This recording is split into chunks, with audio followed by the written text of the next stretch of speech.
سلامونه ملګرو، خدای م راوله. په اسلام آباد کې د ملګرو درنه ده.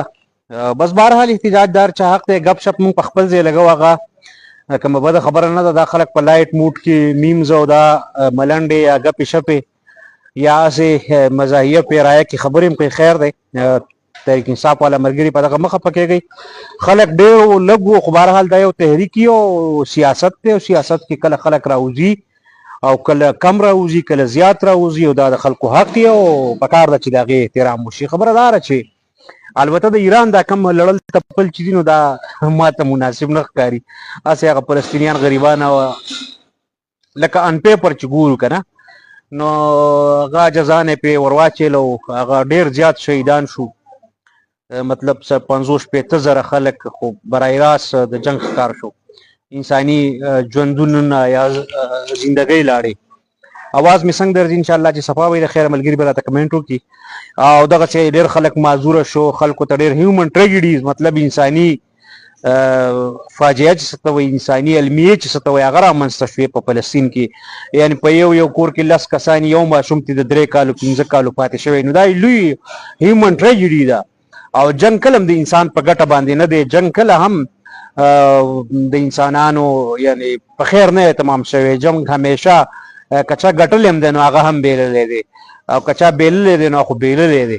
او د جنګ ګټ او بیلات نه، د تشدد ګټ او بیلات نه. ګټ او بیلات څنګه بیګا په یو خبر موضوع کې خبره کوله چې جنګ په کرکټ کې، فوټبال کې، هاکی کې، باسکټبال کې، ولیبال کې، په جنګ کې ګټ او بیلات نه. نو باید دا خبره یاد وساتو چې که د ایران د مقابلې توان نه و، دغه توغندي چې هغې جوړ کړي دي، بیګا چا میم کړي وه، ملنډه غوندې کړي وه چې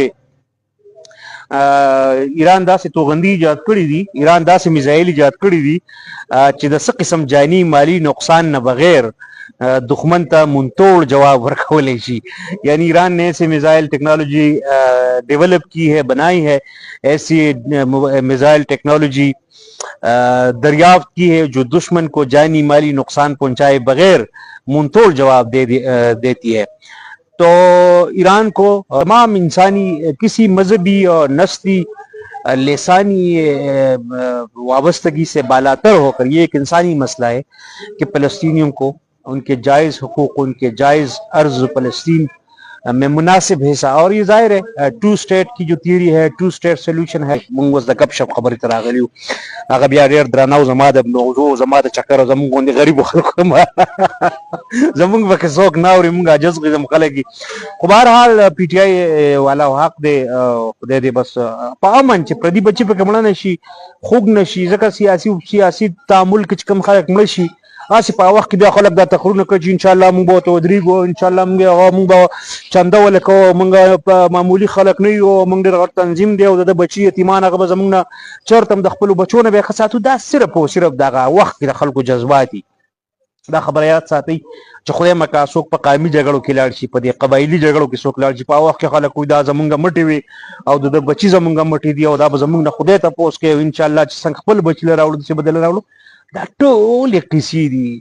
پردی غم د واورو سوړي. بیا 2 ورځې 15 ورځې به ستا جذبه مي، ته به یو میاشت اخلاص هم کې، خیرات به هم کې، زکات به هم کې، مرسته به هم کې، ذمهواري به هم ګڼې. خو بیا به ته په خپلو بچو شې، په خپلو مسلو به شې، په خپل قیصه به شې، په خپله غویمه به شې. او یو فطري غوندې خبره ده. نه دغه خبره فطري ده چې پردی غم د واورو سوړي. نو تا ته به ګناه نه وي، ځکه ستا به په نورو فطري چکرو کې اړم چې ژوند به یې خپلې مالي تنګدستیانې یا خوشحالیانې یا غمونه هر څه به دې خپلي. نو کم خلکو چې قرباني ورکړې ده، دا محمد حنیف روغانی به بند کړم.